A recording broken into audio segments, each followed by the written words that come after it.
Laurent Correia et Marc Blatta accusés d'escroquerie, s'en mêle et prend une décision radicale. Depuis plusieurs mois, de nombreux influenceurs sont accusés d'escroquerie sur la toile. Depuis, la justice a été saisie et Meta a décidé de s'en mêler. Un choix sur lequel la société a tenu à s'expliquer ce jeudi 26 janvier sur Twitter. Boba serait-il celui qui a mis un coup de pied dans la fourmilière ? Depuis plusieurs mois, le célèbre rappeur s'est donné une mission, celle de faire tomber les influenceurs accusés d'escroquerie sur les réseaux sociaux. Parmi ses cibles principales figurent Magali Berda, Marc Blatta, Dylan Thierry ou encore Laurent Correia, entre autres. C'est la découverte de leurs arnaques massives qui m'a révolté. Parce que j'ai de l'impact et que je suis suivi sur les réseaux, c'est ma mission de le dénoncer. Ça ne peut pas être un modèle pour la jeunesse d'être débile, refait et moche à ce point, a-t-il déclaré dans les colonnes de Libération.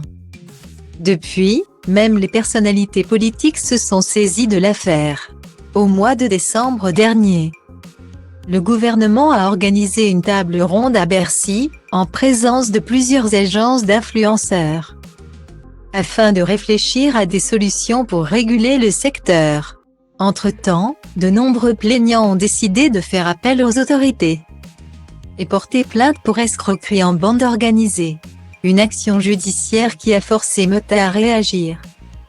Ce n'est un secret pour personne, les influenceurs passent par les réseaux sociaux pour communiquer avec leurs abonnés. Pour cette raison Meta, la société qui gère Facebook, Instagram et WhatsApp, a décidé de réagir et sanctionner ceux qui sont accusés d'escroquerie.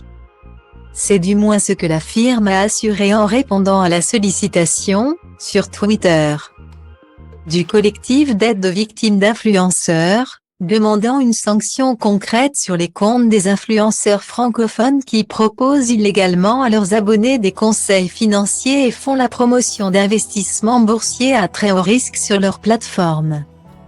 Les règles de nos plateformes sont claires et interdisent les contenus frauduleux et trompeurs destinés à abuser nos utilisateurs. Nous avons supprimé le compte Instagram en question, ainsi qu'une série d'autres, pour violation de ces règles, a répondu Meta.